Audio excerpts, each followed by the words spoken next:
ಸಂಪುಟ ಖಾತೆ ಖ್ಯಾತೆ ನಡುವೆ ಸಚಿವರ ಎರಡನೇ ಪಟ್ಟಿಗೆ ತಯಾರಿ ಕೂಡ ನಡೀತಾ ಇದೆ. ಸಂಪುಟ ಖಾತೆ ವಿಚಾರಕ್ಕೆ ಸಂಬಂಧಪಟ್ಟಂತೆ ಸಾಕಷ್ಟು ಚರ್ಚೆಗೆ ಗ್ರಾಸ ಆಗಿದೆ ಈ ಒಂದು ಖಾತೆಯ ವಿಚಾರ. ಸದ್ಯಕ್ಕೆ ಸಚಿವರ ಎರಡನೇ ಪಟ್ಟಿಗೂ ಕೂಡ ಮತ್ತೊಂದು ಕಡೆ ತಯಾರಿಯನ್ನ ಮಾಡಲಾಗ್ತಾ ಇದೆ. ಮೊದಲ ಪಟ್ಟಿಯಲ್ಲಿ ಸಿದ್ದರಾಮಯ್ಯ ಹೈಕಮಾಂಡ್ ಮೇಲುಗೈ, ಎರಡನೇ ಪಟ್ಟಿಯಲ್ಲಿ ಮುಖ್ಯಮಂತ್ರಿ ಡಿಕೆಶಿ ಬಣಕ್ಕೆ ಮಣೆ ಫಿಕ್ಸ್.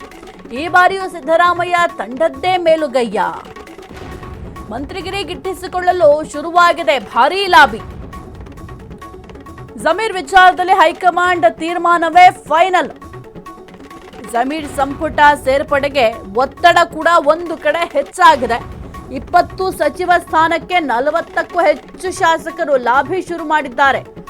ರಾಹುಲ್ ಗಾಂಧಿ ಆಯ್ಕೆಯೇ ಅಂತಿಮ. ಎರಡನೇ ಪಟ್ಟಿ ಅಂತಿಮಗೊಳಿಸುವುದೇ ಈಗ ಡಿಕೆಶಿಗೆ ದೊಡ್ಡ ತಲೆಬಿಸಿ ಆಗಿದೆ. ಯಾಕೆಂತಂದ್ರೆ ಮೊದಲ ಪಟ್ಟಿಯಲ್ಲಿ ಏನು ಘೋಷಣೆ ಮಾಡಲಾಗಿತ್ತು, ಸಚಿವರು ಪ್ರಮಾಣ ವಚನವನ್ನ ಸ್ವೀಕಾರ ಮಾಡಿದ್ರು. ಈಗ ಆಲ್ರೆಡಿ ಖಾತೆ ವಿಚಾರಕ್ಕೆ ಸಂಬಂಧಪಟ್ಟಂತೆ ಬಹಳ ಒಂದು ಚರ್ಚೆಗಳಾಗ್ತಾ ಇದ್ದಾವೆ. ಇದರ ನಡುವೆ ಈಗ ಸಚಿವರ ಎರಡನೇ ಪಟ್ಟಿಗೂ ಕೂಡ ತಯಾರಿಯನ್ನ ಮಾಡಲಾಗ್ತಾ ಇದೆ. ಆದರೆ ಎರಡನೇ ಪಟ್ಟಿಯಲ್ಲಿ ಯಾರ ಹೆಸರನ್ನ ಘೋಷಣೆ ಮಾಡ್ತಾರೆ ಅನ್ನೋದು ಕೂಡ ಬಹಳ ಕುತೂಹಲಕ್ಕೆ ಕಾರಣ ಆಗಿದೆ. ಅದರಲ್ಲೂ ಬಹಳ ಪ್ರಮುಖವಾಗಿ ಜಮೀರ್ ಅವರ ವಿಚಾರಕ್ಕೆ ಸಂಬಂಧಪಟ್ಟಂತೆ ಯಾವ ನಿರ್ಧಾರವನ್ನು ತೆಗೆದುಕೊಳ್ತಾರೆ. ಯಾಕೆಂತಂದ್ರೆ ಈ ಒಂದು ದಾವಣಗೆರೆ ಬೈ ಎಲೆಕ್ಷನ್ ಕ್ಷೇತ್ರಕ್ಕೆ ಸಂಬಂಧಪಟ್ಟಂತೆ ಪಕ್ಷ ವಿರೋಧಿ ಚಟುವಟಿಕೆಗಳಲ್ಲಿ ಜಮೀರ್ ಅವರು ಭಾಗಿಯಾಗಿದ್ರು ಎಂಬ ವಿಚಾರ ಕೂಡ ಬಹಳ ಚರ್ಚೆಗೆ ಗ್ರಾಸ ಆಗಿತ್ತು. ಅದರ ಜೊತೆಗೆ ಹೈಕಮಾಂಡ್ಗೂ ಕೂಡ ಸ್ವಲ್ಪ ಅಸಮಾಧಾನ ಕೂಡ ಇತ್ತು ಜಮೀರ್ ಅವರ ವಿಚಾರಕ್ಕೆ ಸಂಬಂಧಪಟ್ಟಂತೆ. ಅದರ ಜೊತೆಗೆ ಇತ್ತೀಚೆಗಷ್ಟೇ ಜಮೀರ್ ಅವರು ಏನು ಆಪೋಸಿಟ್ ಕ್ಯಾಂಡಿಡೇಟ್ಗೆ ಬೆಂಬಲವನ್ನು ಸೂಚಿಸಿದ್ದಾರೆಂಬ ಒಂದು ಆಡಿಯೋ ಬಹಳ ವೈರಲ್ ಕೂಡ ಆಗಿತ್ತು, ಬಹಳ ಸದ್ದನ್ನು ಕೂಡ ಮಾಡಿತ್ತು. ಆ ಒಂದು ವಿಚಾರ ಹೈಕಮಾಂಡ್ ಮಟ್ಟದಲ್ಲೂ ಕೂಡ ಬಹಳ ಚರ್ಚೆಯಾಗಿತ್ತು. ಹಾಗಾಗಿ ಮೊದಲ ಪಟ್ಟಿಯಲ್ಲೇ ಜಮೀರ್ ಅವರ ಹೆಸರನ್ನ ಘೋಷಣೆ ಮಾಡುವ ಸಾಧ್ಯತೆಗಳಿತ್ತು. ಆದರೆ ಈ ವಿಚಾರಗಳಿಂದ ಅವರ ಹೆಸರನ್ನ ಮೊದಲ ಪಟ್ಟಿಯಲ್ಲಿ ಕೈ ಬಿಡಲಾಗಿದೆ ಎಂಬ ವಿಚಾರ ಕೂಡ ಚರ್ಚೆಯಾಗ್ತಾ ಇತ್ತು. ಈಗ ಅಟ್ಲೀಸ್ಟ್ ಎರಡನೇ ಪಟ್ಟಿಯಲ್ಲಿ ಜಮೀರ್ ಅವರ ಹೆಸರನ್ನ ಘೋಷಣೆ ಮಾಡ್ತಾರಾ ಅಥವಾ ಈ ಒಂದು ಸಚಿವ ಸಂಪುಟದಿಂದ ಕೈ ಬಿಡ್ತಾರಾ ಎಂಬ ಪ್ರಶ್ನೆ ಕೂಡ ಇದೆ. ಆದರೆ ಜಮೀರ್ ಅವರಿಗೆ ಸಚಿವ ಸ್ಥಾನ ಸಿಗಲೇಬೇಕು ಅಂತ ಭಾರಿ ಒತ್ತಡ ಕೂಡ ಇದ್ದಾವೆ. ಇದರ ನಡುವೆ ಹೈಕಮಾಂಡ್ ಯಾವ ರೀತಿಯ ನಿರ್ಧಾರವನ್ನು ತೆಗೆದುಕೊಳ್ಳುತ್ತೆ ಅನ್ನೋದು ಕೂಡ ಬಹಳ ಕುತೂಹಲಕ್ಕೆ ಕಾರಣ ಆಗಿದೆ. 20 ಸಚಿವ ಸ್ಥಾನಕ್ಕೆ 40ಕ್ಕೂ ಹೆಚ್ಚು ಶಾಸಕರು ಲಾಬಿ ಕೂಡ ಶುರು ಮಾಡಿಕೊಂಡಿದ್ದಾರೆ.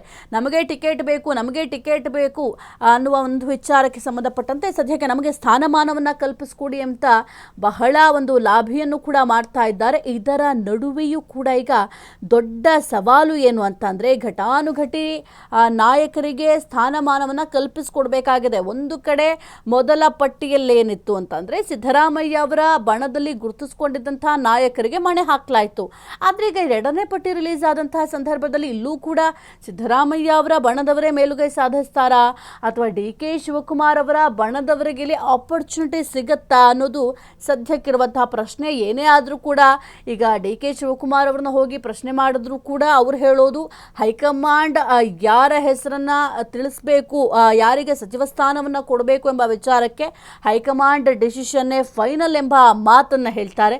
ಜೊತೆಗೆ ಬಹಳ ಪ್ರಮುಖವಾಗಿ ಜಮೀರ್ ಅವರ ವಿಚಾರಕ್ಕೆ ಬರೋದಾದ್ರೂ ಕೂಡ ಹೈಕಮಾಂಡ್ ನಿಲುವೇ ಫೈನಲ್. ಹೈಕಮಾಂಡ್ ಏನು ನಿರ್ಧಾರವನ್ನು ತೆಗೆದುಕೊಳ್ಳುತ್ತೆ ಆ ಒಂದು ನಿರ್ಧಾರವೇ ಫೈನಲ್.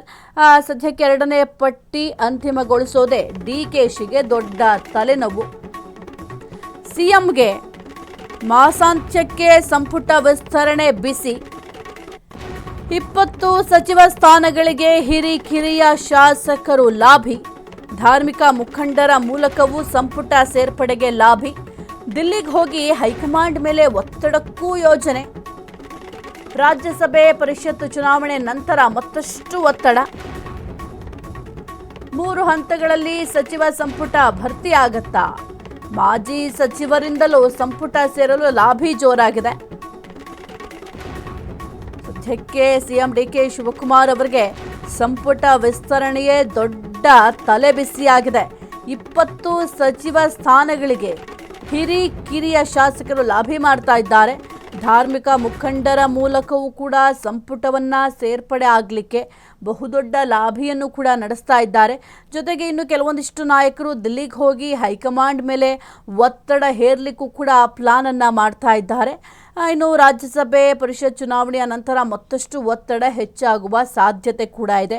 ಮಾಜಿ ಸಚಿವರಿಂದಲೂ ಕೂಡ ಸಂಪುಟ ಸೇರಲು ಲಾಬಿ ಜೋರಾಗಿ ನಡೆಸ್ತಾ ಇದ್ದಾರೆ. ಯಾಕೆಂತಂದ್ರೆ ನಾವು ಸಿದ್ದರಾಮಯ್ಯ ಅವರ ಸಂಪುಟದಲ್ಲಿ ಬಹಳ ಅಚ್ಚುಕಟ್ಟಾಗಿ ಕೆಲಸಗಳನ್ನ ಮಾಡಿದ್ದೀವಿ, ಇಲ್ಲೂ ಕೂಡ ನಮಗೆ ಅವಕಾಶವನ್ನ ಮಾಡಿಕೊಡಬೇಕು ಅಂತ ಮಾಜಿ ಸಚಿವರಿಂದಲೂ ಕೂಡ ಸಂಪುಟವನ್ನ ಸೇರಲು ಲಾಬಿ ಜೋರಾಗಿ ನಡೀತಾ ಇದೆ.